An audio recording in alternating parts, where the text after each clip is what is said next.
Old School Lane Casual Chats is brought to you by Old School Lane, producing various content from blogs, videos, and podcasts discussing about movies, TV shows, video games, and everything else in between since 2011. You can check out the podcast on Anchor, Spotify, Google Podcasts, Apple Podcasts, Stitcher, Radio Public, Overcast, Breaker, Pocket Cast, and YouTube. We're associated with Channel Frederator, Manic Expression, The Comic Book Cast, and The Arun Mehta Show.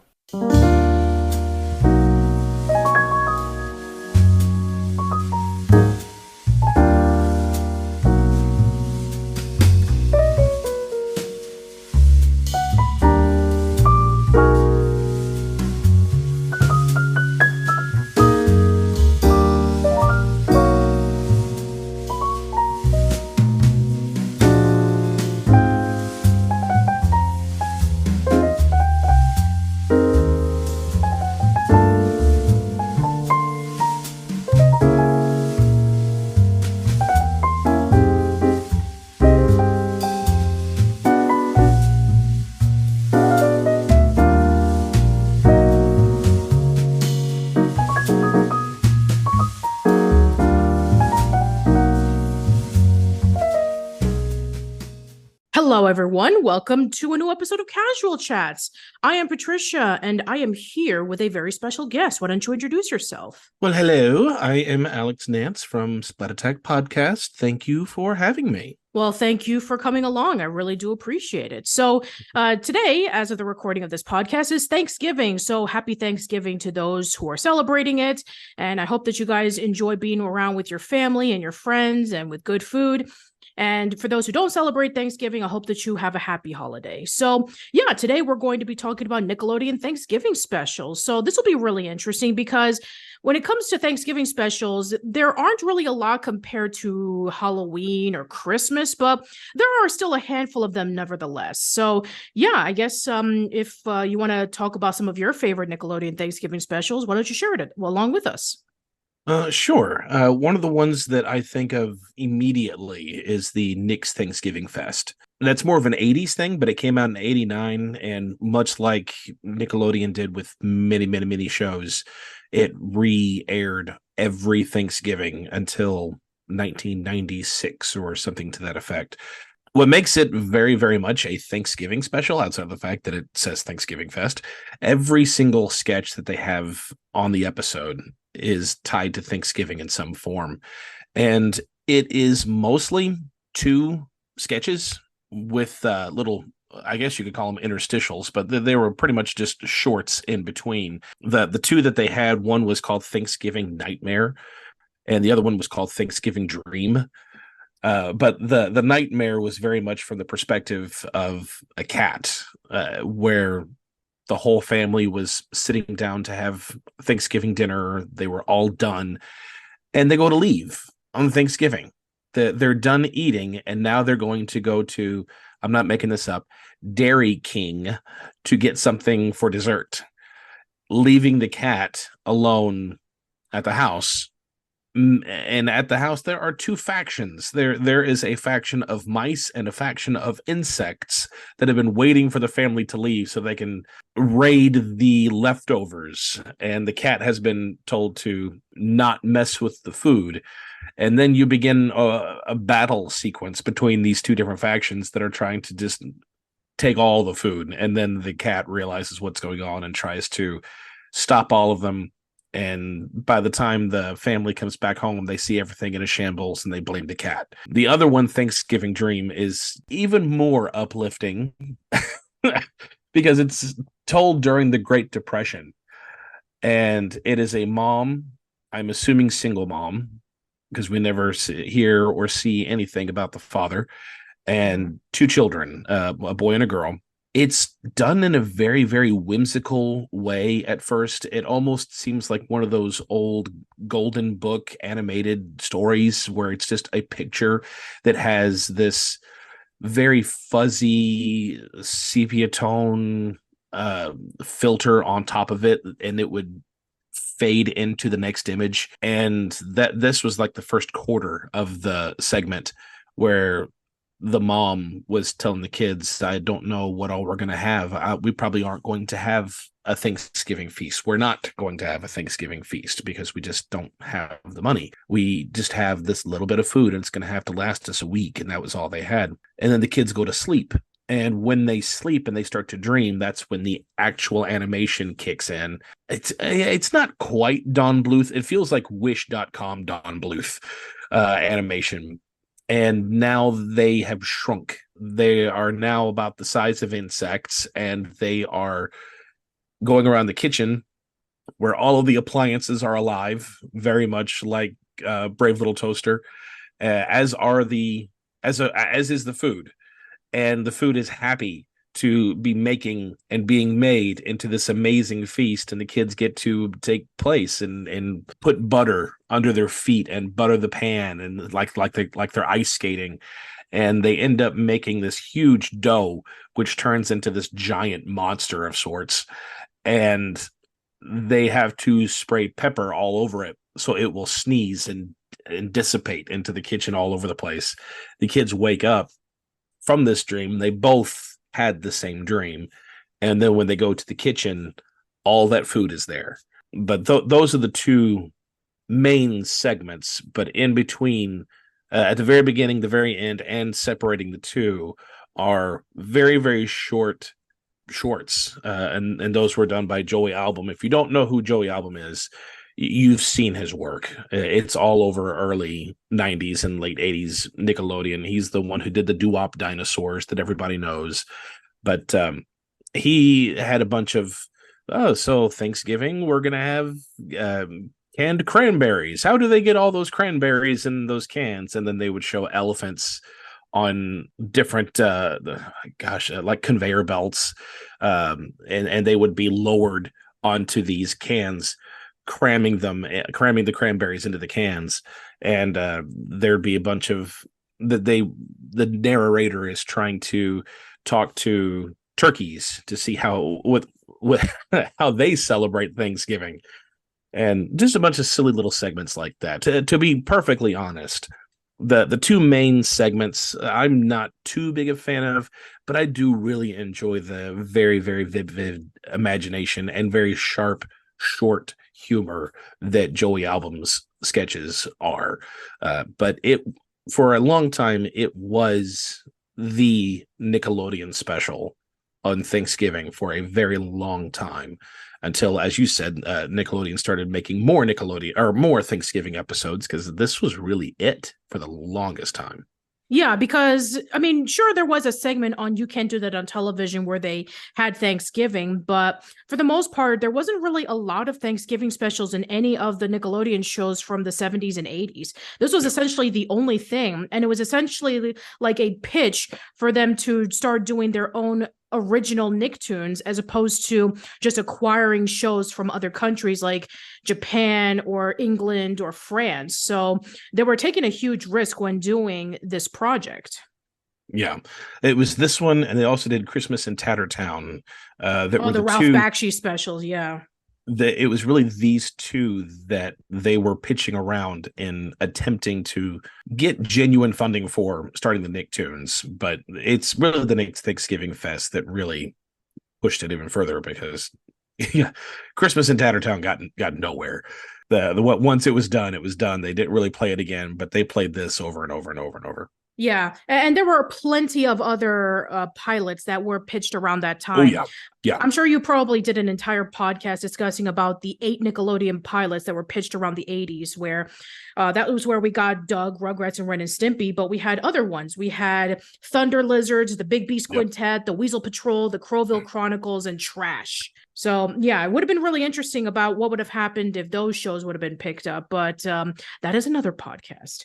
So, yeah, I guess, looking into this particular special, I know that by today's standards, it seems like it's pretty underwhelming, but you have to remember that without this, special, we wouldn't have the Nicktoons of today. Absolutely. This is very much one of the major stepping stones that helped get Nickelodeon to the golden era that we all remember and love it to be. And not to mention that this is where a lot of people got their career started. I mean, Joey Album, Vanessa Coffey worked in it, and various other people who would go off and work on various other shows. Like, the person who did the music also did, soundtracks for other animated shows, including Magic School Bus, and, various storyboard artists and writers would go off and do other shows. So yeah, I would say that its beginnings are pretty humble, but at the same time, it's probably one of the most important things that ever featured on Nickelodeon. I did an entire video on it almost 8 years ago, if you're interested in checking it out.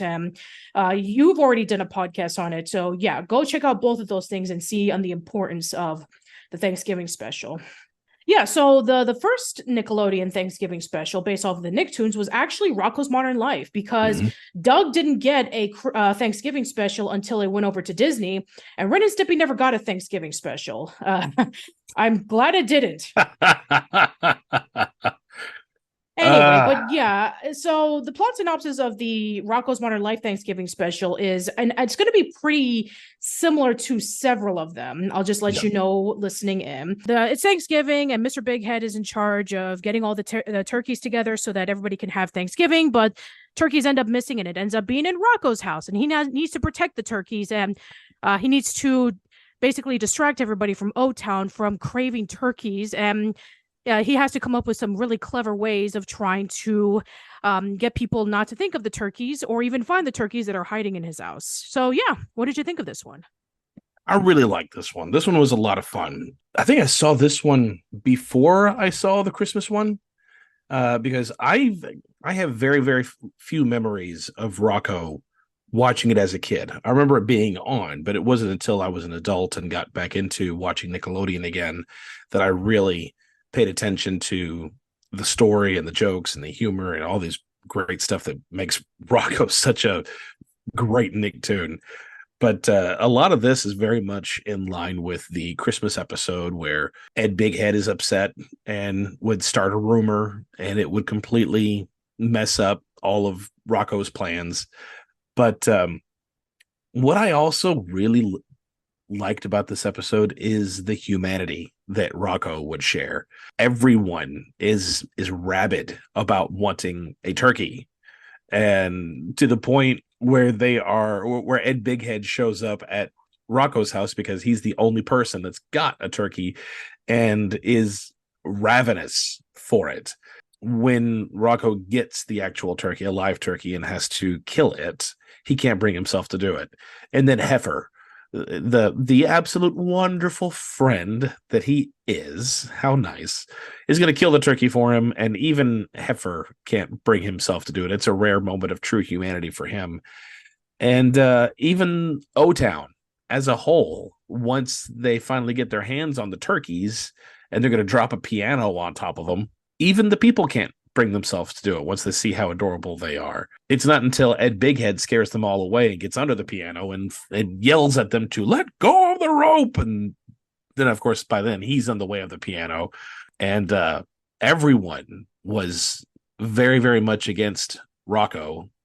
And Heifer was, again, a rare occurrence, really, was the only one on Rocko's side that wasn't really being a hindrance. He was genuinely trying to help. And I really like that about this episode, because Thanksgiving, it's a time whenever we want to be with family. We want to be with people that we love and friends who are like family. We all argue, we all get into fights, and Thanksgiving, we just, in theory, not every family's like this, but to me, you want to set aside those differences and rely on each other and be there for each other. And that was really personified a lot through Heifer and Rocko in this.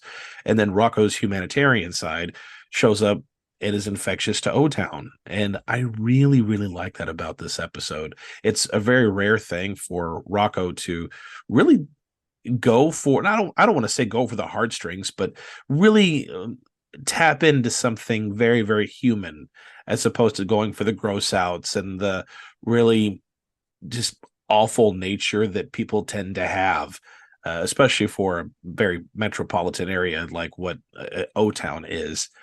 But I really, really like the genuine feeling of be there for each other and enjoy the family and the relationships that you have. Yeah, I do agree. I think that there is a bit of a humanity to showcase about how much that Thanksgiving means a lot more than just turkey.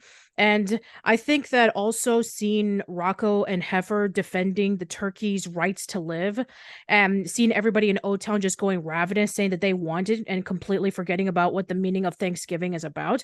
I think that that's really important. And yeah, I think that throughout this part of the series, Rocco started becoming a lot more sentimental as opposed to Yep. just being manic and insane. Because I mean, the Halloween special was all about Filbert experiencing Halloween for the first time, and then he gets a massive sugar rush.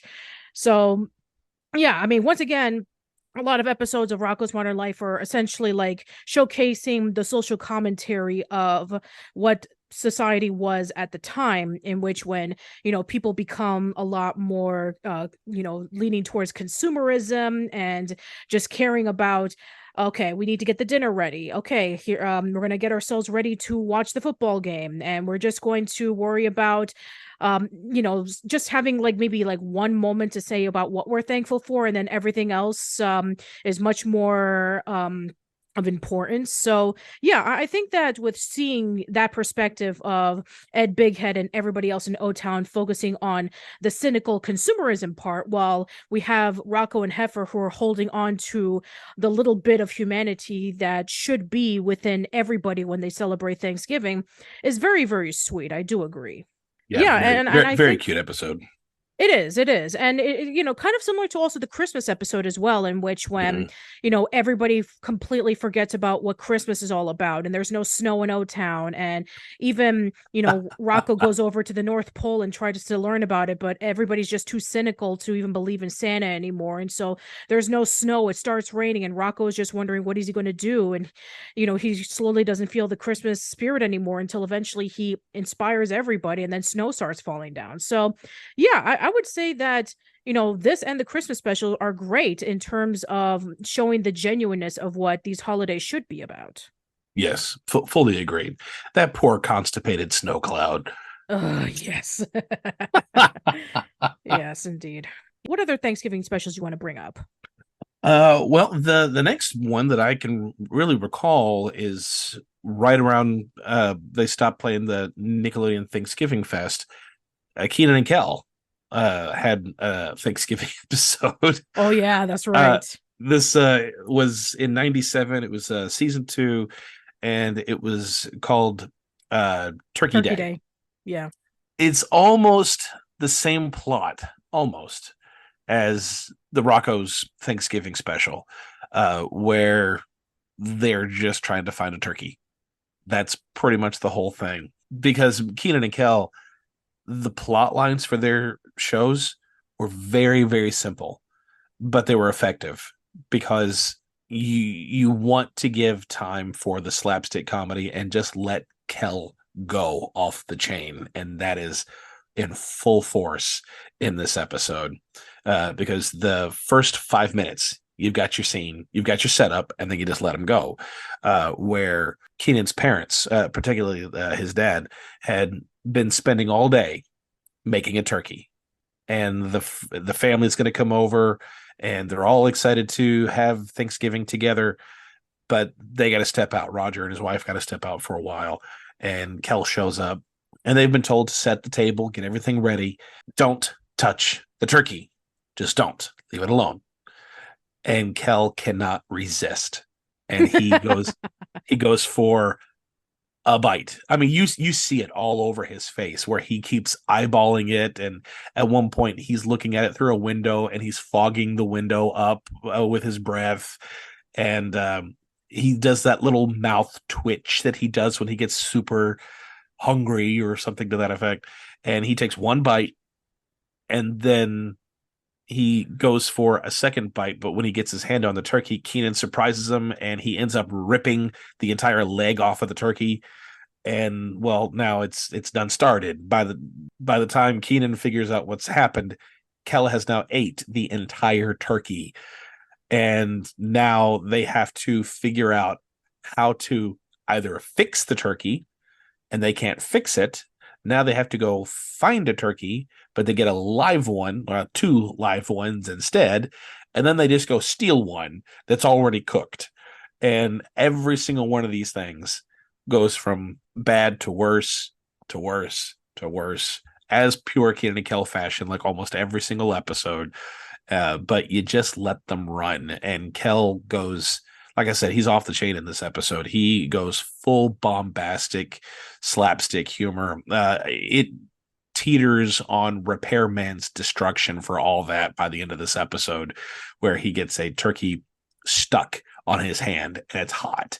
So he's literally running around the kitchen with this turkey on his hands, knocking all the dishes and silverware and stuff off the counter, flipping the table over, going into the next room where the whole family is at and attacking the family. Roger ends up walking in the door and yells like, "What's going on here?" And the turkey goes flying off of Kel's hand and knocks Roger out with the turkey. It's ridiculous, but it is one that it's borderline impossible not to at least smile watching this episode. It's just slapstick fun. Yeah, and I think the fact that they're able to play around with the same joke about like, okay, it's going to be focusing on the turkey this time, but instead of trying to hide the turkey, no, they're trying to find a turkey because they need to replace it because Kel ate the turkey. And it's going to be difficult because it just so happens to be the day before Thanksgiving Day or even around Thanksgiving Day, and there's going to be no turkeys left. And so what are you going to do? And so you have all these situations where you can be able to play around with this premise and things just go from bad to worse. And then with every single time that things do go from bad to worse, it just escalates more and more and more into hilarity. And yeah, I think that when it comes to the show, Kenan and Kel, yeah, Kel just completely steals the entire scene that he's in, where he goes from, eating the turkey to finding out what they can be able to do to solve it, to having the turkey shoved into his hand and everything. So I think that this was able to be just a hilariously slapsticky show that was able to pump out a really great Thanksgiving special. Yes, a lot of fun. I believe this one is on Paramount Plus. So yes. if you've not seen this one, Rocco as well, both of them are on Paramount Plus. You can find the Nick's Thanksgiving Fest on YouTube still, I believe. So all of these are easily accessible. Go check these out, especially the Kenan and Kel and Rocco. They are a lot of fun. Yeah. I remember several years ago going back into Nick's Thanksgiving Fest, in which it was considered lost media because when the last time they played it around the mid-90s, nobody had a copy of it. And then it was picked up again during the 90s or all that, where they did air it. And then more people started learning more about the Thanksgiving special. But other than that, it was just like that one article from Retro Junk. And like, hey, did anybody remember this Nickelodeon Thanksgiving special from the 80s? I feel like I'm the only one who ever remembers it. Yes. Anyway, but I digress. And I didn't know anything about that because Thanksgiving, I was always watching the Macy's Thanksgiving Day Parade, and then the TV wasn't on. At least not in my house, because I had a very large family, and we always spent it together. So I'd spend the rest of my day playing games and playing with my cousins. I had no idea this special even existed until 5 or 6 years ago. Yeah, probably when they did air it on the 90s or all that. Yeah. Yeah, I knew about this special all the way back around maybe 2011 when I first started Old School Lane. And then I saw that same Retro Junk article. And then finally I did see like little snippets of like clips of it. And then maybe a year later, somebody did upload it from YouTube. Like right around the same time in which they were talking about it more, when somebody found it. And then about like maybe a year or two later, that's when the 90s or all that aired it. Mm-hmm. But yeah, I think it was 2012 that I did the blog article of Nick's Thanksgiving Fest. And then I think it was maybe 2015 or 16 in which I did that video on Nick's Thanksgiving Fest. So yeah, I think that the fact that this was lost media for over 20 years is astonishing. And we're getting more and more shows available thanks to the internet and thanks to accessibility being aired on streaming services. Yeah, fully agree. Yeah, so I guess the next one, if we're going to be following into chronological order, I guess would be the Rugrats episode, The Turkey Who Came to Get Dinner. So it's essentially that the babies are learning about Thanksgiving for the very first time when Dee Dee tells them the story about the origins of Thanksgiving with the Pilgrims coming into America. And then being rescued by the Native Americans when they saved them from starvation, and they have this huge Thanksgiving feast to thank them. And then the babies are trying to put together their own Thanksgiving feast. We have Dee Dee, Charlotte, and Betty and Howard trying to find a turkey, even though that Lou said that they were going to bring one, but it was going to be too late. And then we have Stu, Drew, and Chaz setting up a bunch of television stacked together so they can watch simultaneous football games together. And then afterwards, we have Angelica, who wants to have her own Thanksgiving Day parade. And then it turns out that the turkey that Lou won just so happens to be a live turkey. And the babies, you don't really know about that part of Thanksgiving yet. And so they try to invite the turkey over as a friend to the dinner. And then Angelica lets them know about the whole situation. And she even bribes the babies, saying, I won't tell the grown-ups that the turkey is outside in the backyard unless you build me a new parade. And so that's essentially a whole bunch of events that are happening on this one Thanksgiving Day. Wow. Yeah, it's a lot. And the reason I say wow is because I haven't seen this one. Really? This is the first I've heard anything about it. Now, and I don't mean, I didn't know it existed. I know it existed. I just haven't seen the episode. I haven't done any digging into it. Because I stopped watching Rugrats when the movie came out. I don't blame you, to be quite honest. I mean, but this came out even before the movie came out. This was around season 4. This was around the revival era. This was, well, I'm seeing season 5, but either way, whichever. Yeah, I see two things. I see one says season 5 and one says season 4. So I'm gonna take your word for it. That's season 4. But even then, I think I stopped in season 4 altogether, because the first 3 were the ones that I was familiar with, or they're the ones I watched, and then there was a hiatus for a while where they didn't do anything. They were just playing the reruns, and then season 4 came out, and I was like, "Oh, that's cool," and I just never watched it. And I don't think, and it wasn't an intentional. Ew, no, it's I don't know. I was growing up. I was starting to become a preteen, and I was starting to lose interest. And I think I was doing other things whenever Rugrats came on. And now that I'm an adult, I've been wanting to go back and watch all the Nickelodeon shows in all of their entirety. And I haven't watched all of Rugrats yet. I only have the first 3 seasons on DVD, and then they released the complete series. So I don't have that yet. So I've not seen this one, and I've wanted to check out season 4 and on, because I've not seen a single episode of any of that. So okay. I'd like to check them out, but I'm going to divulge all of this, the turkey who came to dinner, to you. Okay. Yeah. So around season 4, this is where a lot of the changes were happening. So as you guys know, out of the 3 creators, we had Arlene Klasky, Gabor Chupo, and Paul Germain. Paul Germain left the show afterwards, and he went on to create Recess alongside with Joe and Sullivan. And a lot of the people who wrote on Rugrats, such as Joe and Sullivan, Steve Vixton, Rachel Lippman, a lot of the other major writers, they went off and either worked on Recess or they worked on Hey Arnold.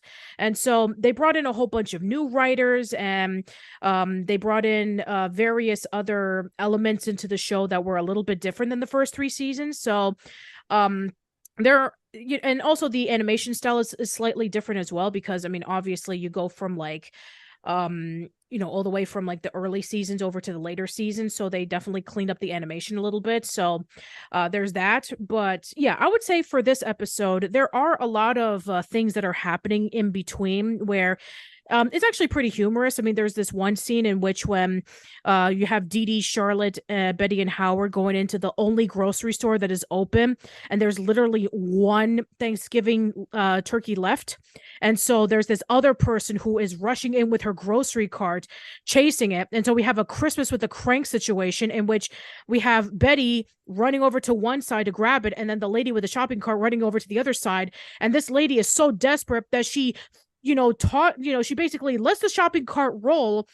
Betty is like crash into it and even falls inside of it, while the lady just grabs the Thanksgiving turkey and just runs away. And then we also have another scene in which when the turkey comes out of the box and the babies are looking at it for the first time, is like, what is this thing? And then we have the turkey seeing Spike for the first time and falls in love with it. Yeah, that's a thing. And then there's also a lot of plot points involving with, like, Stu, Drew, and Chaz having difficulty setting up the, basically we're setting up all the televisions, stacking them one on top of the other, and setting up different satellite dishes so that they can see a whole bunch of football games simultaneously at the same time. And we're talking about, CRT TVs. We're not talking about flat screens that we guys have today. So, imagine having to carry like a whole bunch of CRTVs and then stacking them with one another, and then having it go through like different satellites with all the electricity flowing into like one source. That is a lot. Mm-hmm. And then of course there's also the another subplot with Grandpa Boris and Grandpa Lou trying to search for the turkey that Grandpa Lou won from his from the contest that he participated in. And then finally they do find the turkey, and then Dee Dee has this whole spiel about, like, let's remember that Thanksgiving is not about the turkey, especially when she sees that the babies are trying to protect it from being eaten. And I think that this is a very sweet special. Once again, it goes into the whole, like, protect the turkey and, remember about what Thanksgiving is about, because the guys care about the football, the women and Howard care about getting a turkey in the first place so they can cook their dinner. And you have Angelica caring about a parade, and the babies are the only ones who are trying to emphasize what Thanksgiving is about, which is gathering family and friends together and being thankful and being happy with what they have. And I think that's a really interesting lesson that a bunch of babies were able to learn from just one storytelling of the story of Thanksgiving from their mom. So that's actually pretty sweet. That show has so much heart. I would say it probably rivals Doug with the most heart in a Nicktoon. I love that show. Mm-hmm. Yeah, it's really great. Yeah, so that's the Rugrats Thanksgiving special. So it's your turn. Talk about a Thanksgiving special. I'm actually going to shift gears just a touch and not talk about necessarily one show, but I do want to shed light on the nonstop Nicktoons weekend. Oh, yeah, sure. Because that was another staple for Thanksgiving for many, many years. Which is it's exactly what it sounds like. It's a marathon. It was a Nicktoons marathon that ran from Thursday. I think it started on Thanksgiving or Friday, depending on which one, because they did it for a long time. But it started in 1993 and it ran up until the 2000s, and usually it was Thursday through Sunday. Sometimes it'd be on Friday. But the first couple of years, it was just the four main Nicktoons on rotation: Doug, Rugrats, Ren and Stimpy, Rocco. Of course, every single year, whenever they get a new Nicktoon, it would start to plug that into the circulation as well.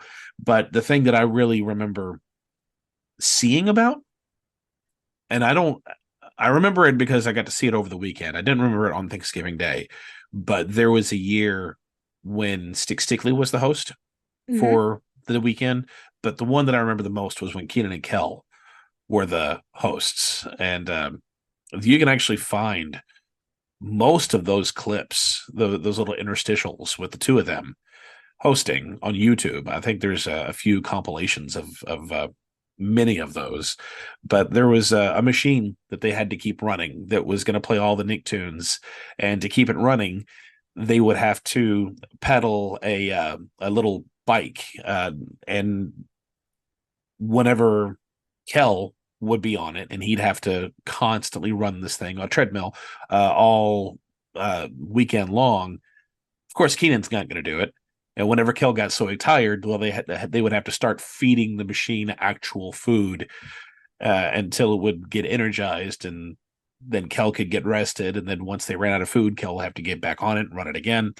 And it was just nonstop like that, appropriately for nonstop Nicktoons weekend. And occasionally on the television, you would have other guests from the next show they were going to be talking about.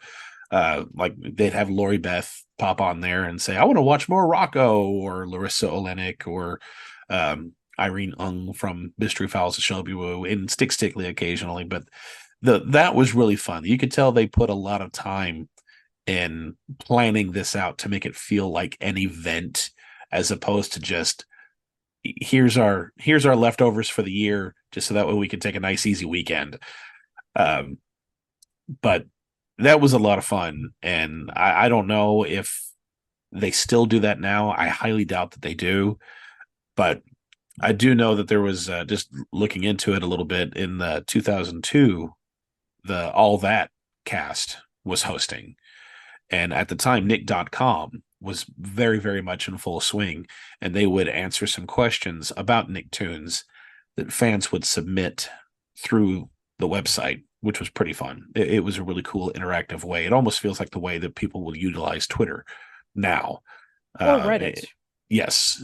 So it was very, very much still on the tail end of Nickelodeon really attempting to connect with kids. I don't see that kind of interactivity now, but therefore, I mean, the only type of interactivity that I've seen in recent years was a lot of stuff on social media, which I guess it makes a lot of sense because we have that connectivity now compared to back then, in which the internet was just starting to become a lot more popular. So the only way that kids were able to become very interactive was maybe through phone calls or sending letters, or actually like feeling that they're a part of the audience when they're watching it, and the actors are becoming more interactive with the television crew. Mm-hmm. So yeah, I mean, it's different now than it was 30 years ago. Yeah, and of course the technology has changed. Yeah. So of course that's going to be different. But also the CEO has changed and the higher ups have changed, so their priorities have shifted as time has gone on. But that's a whole side tangent. That can be a whole nother episode all in and of itself. Yeah, Matthew Klickstein, the author of Slimed, he always stated this when it came to Nickelodeon back then to Nickelodeon today, where he said that it's like if you were to go over to an Italian restaurant that you loved as a kid, and then when you go back to it 20 years later, now they're serving Chinese food. Yeah. Yeah. So yeah, even though that it's the same building, management, the people running it, the shows that are on, and the way that we tell stories or we interact with our audience is way different. So even though that it's the same network, it has a different ideology of what they think that kids would enjoy. Yeah. Yeah, and whether you think that back then or today is better is a bit of a debate on itself. Again, that could be its own podcast. Yeah, absolutely. Anyway, so yeah, let's go over to the next one. So, I guess going into this order would be Hey Arnold's Thanksgiving special. Mm-hmm. Yeah, so the plot synopsis goes is that around Thanksgiving, Arnold's grandma thinks that it's always the 4th of July, and he just wants to have a regular Thanksgiving. And meanwhile, we have Helga, who's just absolutely miserable with her Thanksgiving because every year is the same, where her mom overcooks the stuffing and her dad is watching football and being overstuffed with breakfast burritos, and her sister's just constantly slaving her into doing a whole bunch of things in the kitchen, and she's just absolutely fed up with the entire thing. And so she leaves, and then Arnold leaves, and so they meet up with one another and are trying to find the perfect Thanksgiving. Everywhere that they go to is a disaster. And the one place that they think that it will be the perfect Thanksgiving is their teacher, Mr. Simmons' house, because earlier in the episode, they were a part of a Thanksgiving play where it was the perfect Thanksgiving, where everybody was happy and they were thankful for a whole bunch of things. No, Mr. Simmons' Thanksgiving turns out to be just as much of a disaster as anything, because the family just cannot get along with each other. And so they decide to go back to their families and realize about the importance of what Thanksgiving is about. This is a fantastic episode, by the way. Yes, I mean, a lot of Hey Arnold's holiday specials are great, but this one in particular is, really emphasizing the importance of Thanksgiving. It's not about a turkey, thank goodness. And don't worry, we'll get to our turkey plots later.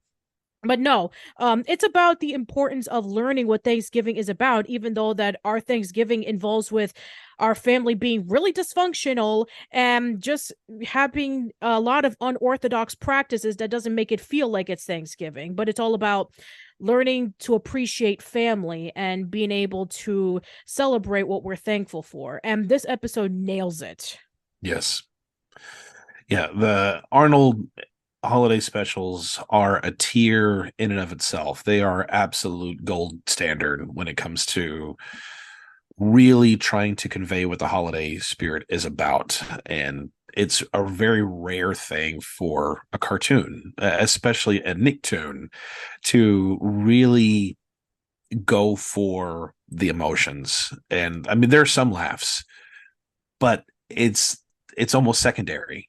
The laughs would come naturally through the course of the story and the interactions that they would have. But that was not the forefront, like most Nicktoons are. What jokes can we tell? And that's very much the nature of Hey Arnold. What's the story? What's the heart? And then how do these kids interact with one another? And the humor is found through those interactions.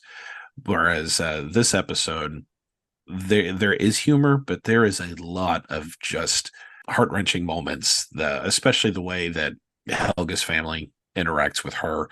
But I also do like at the end, they were genuinely concerned about her, which is a very rare thing. And I liked that. I loved Helga's just full-on brashness. I have nothing to be thankful for. I absolutely love that. And I echo that sentiment a few times throughout my life. But I also really like that Arnold's grandparents and everyone else who was staying there, they were willing to break away from tradition this year to help Arnold feel like this is what Thanksgiving should be. Because he's never really had a real Thanksgiving, and he's enjoyed it the years before, but it's never really been Thanksgiving the way that everyone else has wanted it to be. And I like that there is a break of tradition, because a lot of times you would see in various specials, this is tradition, this is tradition, this is tradition. We're doing this because this is what we've always done. And don't you dare deviate from what we've not done before. And this one was, you've got one family who is in full tradition, which is what the Helga's family is. You got another one that's no one really likes each other, and they're all at each other. And one's just trying to be the glue that holds it all together. But then you've got the other one who has done tradition and will do tradition, but is also not afraid to break away from tradition if it means something that special to someone within their family. And I really like that.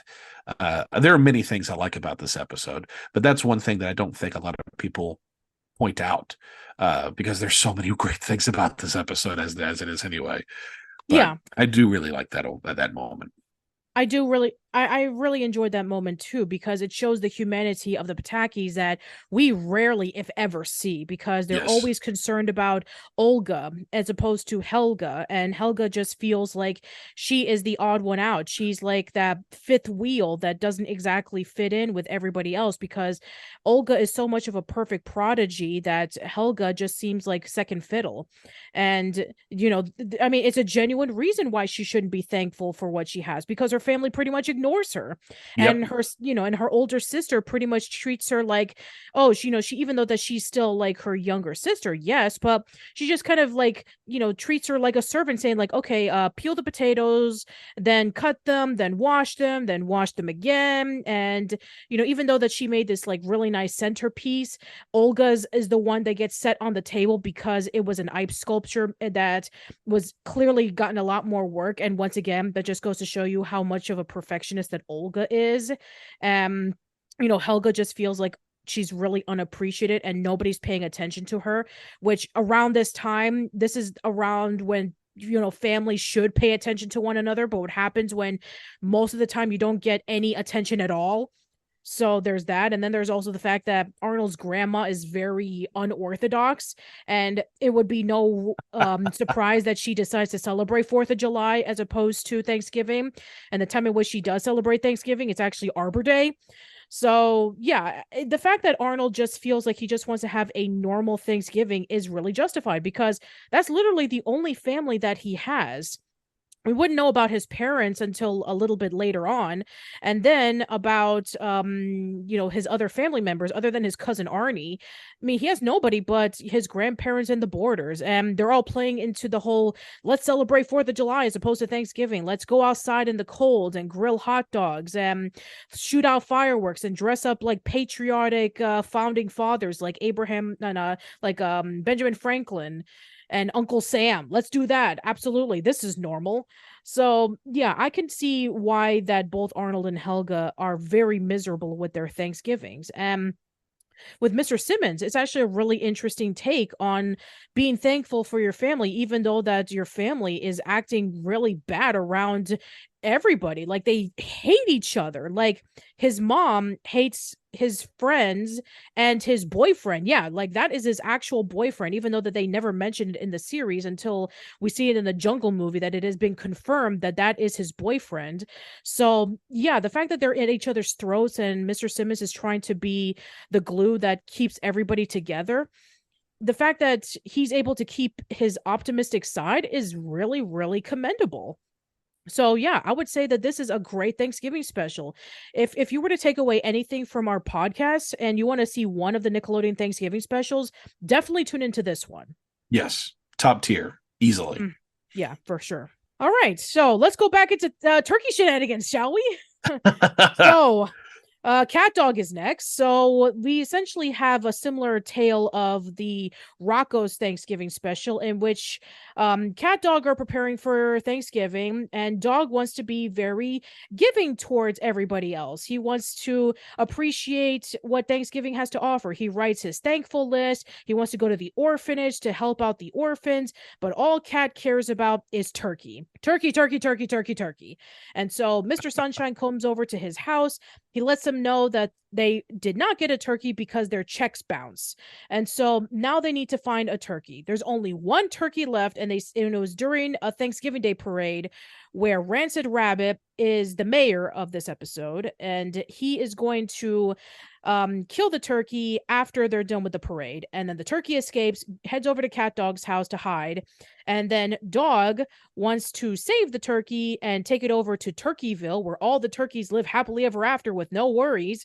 And Cat wants to kill it. And then meanwhile, we have a whole situation where Rancid is going around looking for the turkey, and then the greasers come in because they have no turkey, and they even go to Cat Dog's house to try to see if they can have their turkey, but they don't have one. So yeah, this episode is all over the place, where the essential thing is about hiding a turkey. Turkey's not important around Thanksgiving. You should be thankful for what you got. The same spiel. Same spiel, different show. And much like the Rugrats episode, I'm gonna have to divulge everything over to you because I haven't seen, I don't think, a single episode of Cat Dog all the way through. This was definitely a time when I had officially I went through that phase where I was too cool for cartoons. I was done. I didn't want kids shows anymore, and I was in junior high. I was starting to get into more action movies and stuff, and I've wanted to like I said earlier. There's some shows I want to go back and watch because I missed them as a teenager. But I want to go back and check out Cat Dog and some of the later 2000s. But at this point, I haven't seen anything that Nickelodeon had put out after. Okay, no problem. So for all of this one, it's all you. Sure thing. Yeah. So yeah, like I said, it's kind of similar to the Rocco's Christmas special, except it doesn't really have the heart as that special. It's essentially like you have the turkey Walt, who is trying to hide away from being eaten, and you have Dog, who's very sympathetic and wants to hide the turkey from Rancid Rabbit and from the Greaser Dogs, and Mervyn and Dunglap, their friends, come over for Thanksgiving as well, because I mean it's been established that Cat Dog doesn't have a family.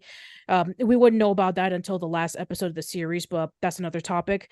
But yeah, we have Cat, who eventually starts warming up to not eating Walt, because then he remembers the time of being constantly beaten by the Greaser Dogs, where even Walt was saying, "Oh, please, you don't know what it's like to be in a turkey. You don't have to worry about being killed off and eaten around this time. And then Kat remembers about all the times that he was chased after the greasers and being pummeled to the ground. Then he finally becomes sympathetic, and then he decides that he's going to help hide Walt, and eventually Walt will head over to Turkeyville. The one scene that I really did find hilarious was when we first see the greaser dogs getting ready for Thanksgiving dinner, and Lube is bringing out the cloche of what is the turkey, and it actually just turns out to be a map of Turkey. Get it? A map of Turkey. Yes. There's Istanbul. Yes. And then the greasers are like, no, we want food. We don't want a map of Turkey. And then they go over to Cat Dog's house to see if they have a turkey. And because now that Cat is being sympathetic towards Walt, they decide to distract them by saying, don't worry, the turkey is almost ready. Well, let's distract you with, let's play charades. Let's sing a Thanksgiving song. And all the lyrics that they sing, it has all the other foods like cranberries and mashed potatoes and gravy, but no turkey. And then we even have the greaser saying, but what about the turkey? It's like, okay, we're going to sing about the gravy. We're going to sing about the cranberries. And then we have another scene in which they decided to distract him again with football. And then finally, that's when Walt's disguise gets revealed. And then we finally have Cat Dog deciding to disguise themselves as a turkey so that they can be able to distract the greasers and Rancid from chasing after Walt so that Walt can finally escape. And then we have the moral about the importance of what Thanksgiving is about. So, yeah, I mean, again, it does have its fair share of funny moments, but I would prefer the Rocco's Thanksgiving special because even though it's a similar plot, it actually has a lot of heart in it that is felt a lot earlier than compared to the Cat Dog special. Not to say that the Cat Dog special is bad, but I think that Rocco was able to pull off a similar plot a little bit better, but that's just me. All right, so it's your turn. What do you got next? Well, I don't really have anything else in terms of the specials because, like I said, at this point on, I've checked out. I've got nothing new from this point on, but I did have something else that I'd wanted to address, just because I like this. The big staple of Thanksgiving in my family is the Macy's Thanksgiving Day Parade. Mm-hmm. And I actually wanted to address a little bit of the tie-in that Nickelodeon has with Macy's Thanksgiving, and that's actually going to test your brain because you're amazing at details and things. Do you know, or can you guess, what the top three most how can I phrase this? The Nickelodeon balloons that appeared the most times in the Macy's Thanksgiving Day Parade? Oh, that's a good one. Okay. I'm going to assume that one of them is definitely SpongeBob. That is number one. He has appeared 19 times. Oh my goodness. Wow. That's crazy. I'm not surprised, but I'm just astonished. Okay. He made his debut in 2004 and was in every single parade except for 2007 since. Interesting. Yeah, because I can recall that 2004 was the same year that the SpongeBob movie came out, so I wouldn't be surprised if they were promoting it for that same reason. I would. That's a fair assessment. Okay, now I'm gonna try to think because does preschool shows count? Yes. Okay. I need to think of a preschool show that would become so big that it would eventually get its Thanksgiving Day Parade. Okay. And this is including up to today. So okay, any Nickelodeon, whichever one that made the most appearances. Okay, I'm trying to think. Which one would be really big? Okay, maybe would Blue's Clues count? That is the second. So you're on a roll. He showed, or she showed up 8 times. Okay. So and we're talking about Blue only, so none of the other characters. Yeah, none of the other characters, just Blue. Okay, trying to think of the third one. What would be the third most biggest one? Would it be Rugrats? It is not Rugrats. Really? This changed fairly recently, but for a long time, Rugrats was the third spot, and it was tied with another one. But Rugrats made an appearance 5 times, and there is one other character who made an appearance 5 times, but there's one who's appeared more times than Rugrats. Okay, now I need to really think. Is this another preschool show? Yes, both of these are preschool shows. Both of them. Okay, okay. The one that tied with Rugrats and the one that beat Rugrats are Okay, both I'm trying are to both Nick Jr. okay. I'm trying to think. I'm trying to think. Paw Patrol? Do you know which one from Paw Patrol? What? I'm sorry. I Do you I know the don't know character? the I don't main know. dog. Yeah, yeah. Yeah. I don't know them. I don't know them either. My son never really cared for them. But yes, it is Chase from Paw Patrol. That is the third most occurring balloon. Chase made an appearance 7 times. I'm not too surprised considering on how big Paw Patrol is. Like the theater that is not too far away from my house um had Paw Patrol the live action musical playing for over Uh, a month. It was so huge. I'm not even joking. And also I remember that there was like this huge Nickelodeon event that was in a park in Manchester, England, and I was there during the summer and they had this whole section of Paw Patrol because it's just as big as in England as it is in America, but nowhere near as big as Peppa Pig though. And think about it that there's also two Paw Patrol movies. yes, So, yeah, I can see that Paw Patrol is huge. Now to think of the second Nick Jr. show. All right. Would it be Dora the Explorer? it is Dora the Explorer. And Wow. you nailed all of them. And just for kicks and giggles, the other floats that have from Nickelodeon that have made appearances in the Macy's Thanksgiving Day Parade, we've also got Jimmy Neutron, Yeah. Little Bill, Oof. and Papa Smurf in the last 2 years, from 2001 to 2021, 2022. The last thing I wanted to share with you concerning the Macy's Thanksgiving Parade is there are two floats I want to mention, but one of them being only one Nickelodeon property from the 90s got its own float. Do you know which Oh. one it is? Okay. And I'm gonna think that it's either Rugrats or SpongeBob. It is neither. It's neither. Oh, okay. Okay. I'm trying to think what would be a big 90s show that would have its own float. Okay. I'm going to ask for a hint. Is it live action? That would if I answer this one, it will be a dead giveaway. So I will divert that to say that this is also a Nick Jr. Okay, it's another Nick Jr. show. All right. I already guessed Blue's Clues. Is it Blue's Clues again? It is Blue's Clues again. Okay. Yeah, I'm not Because too it's live surprised. action and animated, so it was like, Oh, ugh. okay, yeah. Uh, I was gonna say it's like, did all that get their together on Thanksgiving float? I mean, that would have been interesting.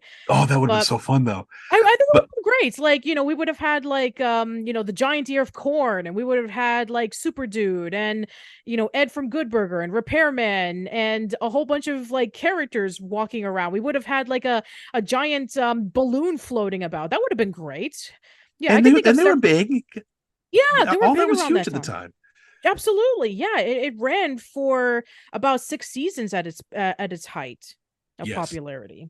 And the last thing I have is this year. This year. Okay. This year, what float would we get this year? And now it says float, but I don't think technically it's a float. But we'll address that here in a minute. Okay. So I'm trying to think. I'm gonna guess Paw Patrol again. It is not Paw Patrol. Really? Because I would think that maybe promoting the second movie they would have a float. But okay. Oh, Okay. Let you're me think of close some. though. You're Oh, close. okay. I'm close. All right. So it is a preschool show. No, Oh, it's a movie. it's a movie. Okay. It's Under the Boardwalk, isn't it? No. Okay, What because that is a Paramount movie. So I just what thought maybe what Nickelodeon movie is coming out on Thanksgiving? the Good Burger 2 movie. Do you wish to take a guess what the float would be? Okay. I mean, I you're there. You're there. It's Good Burger. It's Good okay, Burger so related. I'm thinking that it's either a giant burger with the eyes in it, or maybe it's a giant Ed. That would have been I would have loved both. I would have loved the giant head. No, very, very simply, it's the Burger Mobile. Okay. Yeah, that was going to be my other choice.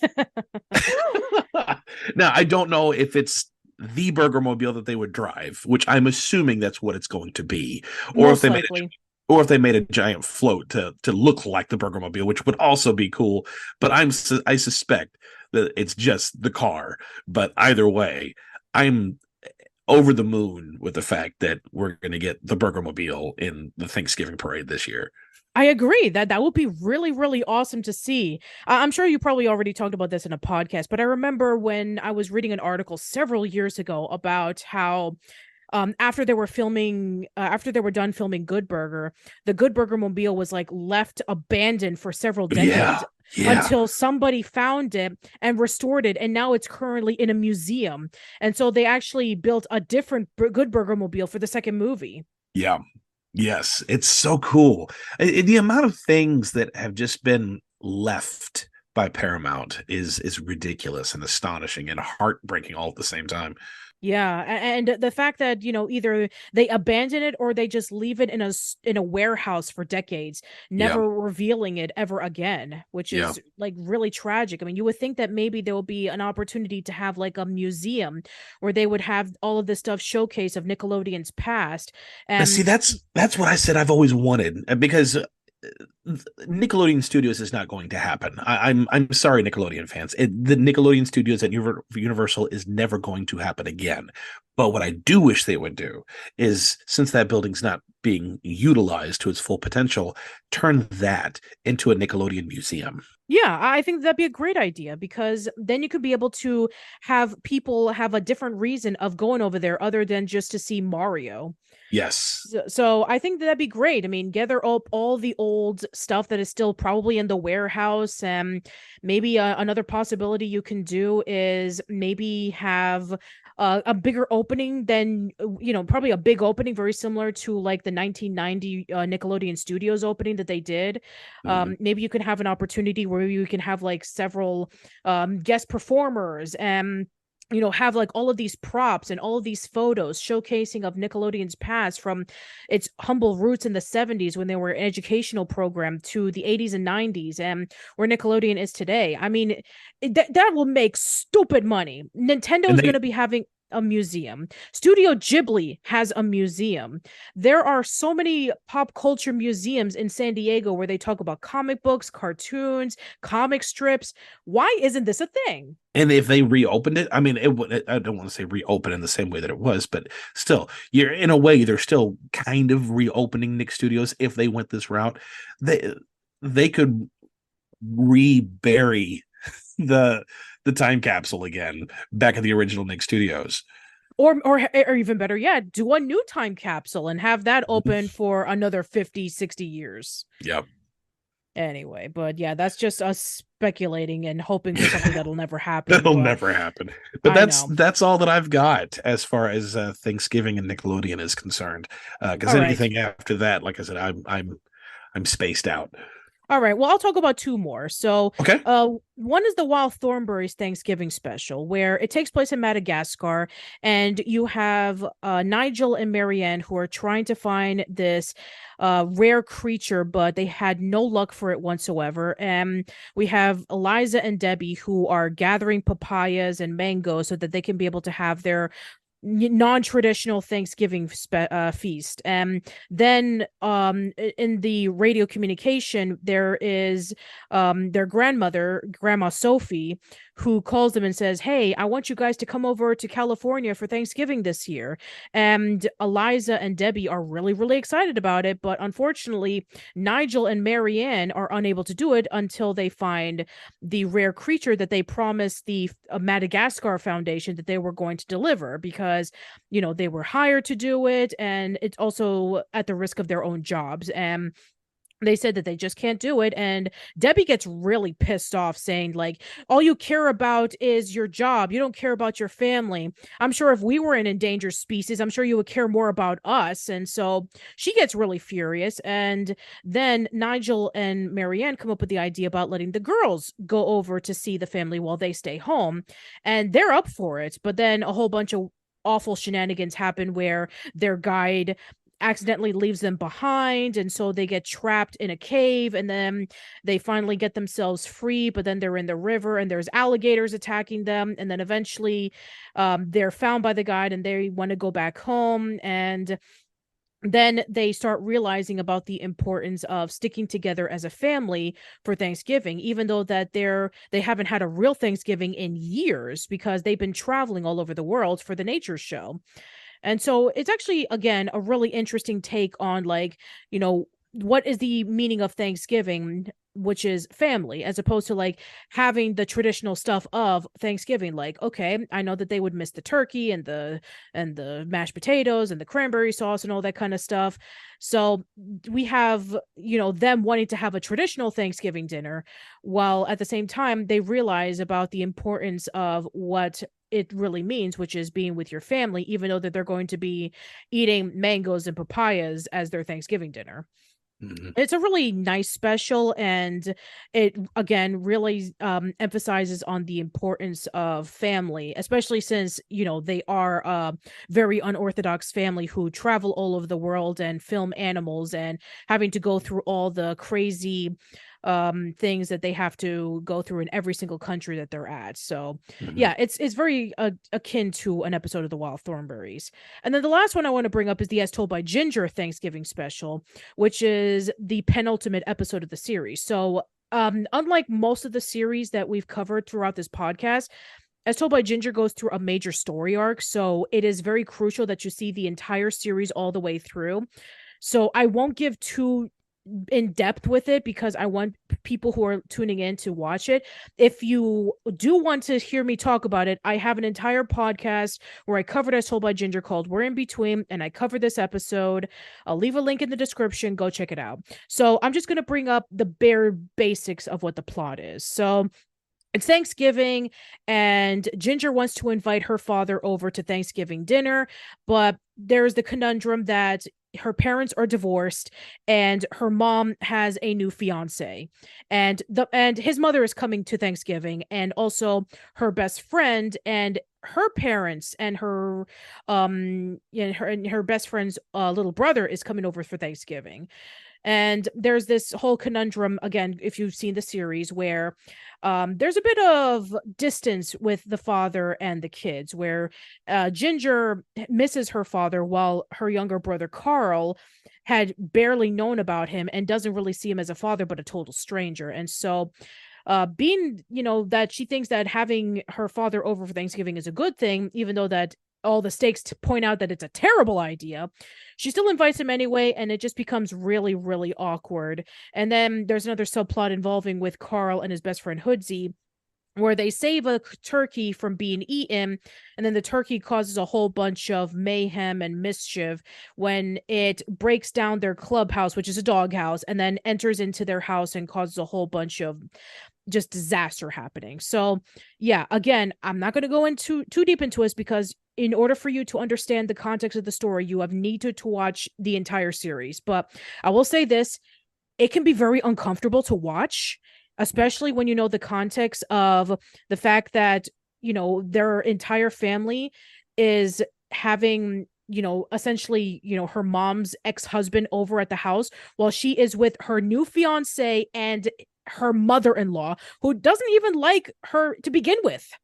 And so there's this awkwardness where, he's essentially not welcome, but Ginger wants him to be a part of it because he's family. And then we have, the wacky shenanigans, just like every other Carl and Hoodsey plot, where the turkey's just causing a whole bunch of mess and basically is much more trouble than he's worth, even though that he was meant to be rescued because, a lot of turkeys get eaten around the holidays. So yeah, it's very, very poignant, and it teaches a very valuable lesson about family. Once again, just like the other Thanksgiving Day specials. And yeah, I would say that if you have seen the episode in its entirety and not know the context, it on its own, it can be easy to understand. But once you've seen the entire series, it really hits you like a ton of bricks. So I would say go check it out as well. So yeah, I don't really have other Thanksgiving specials to cover. I know that there are plenty of others. I know the Loud House has a Thanksgiving special.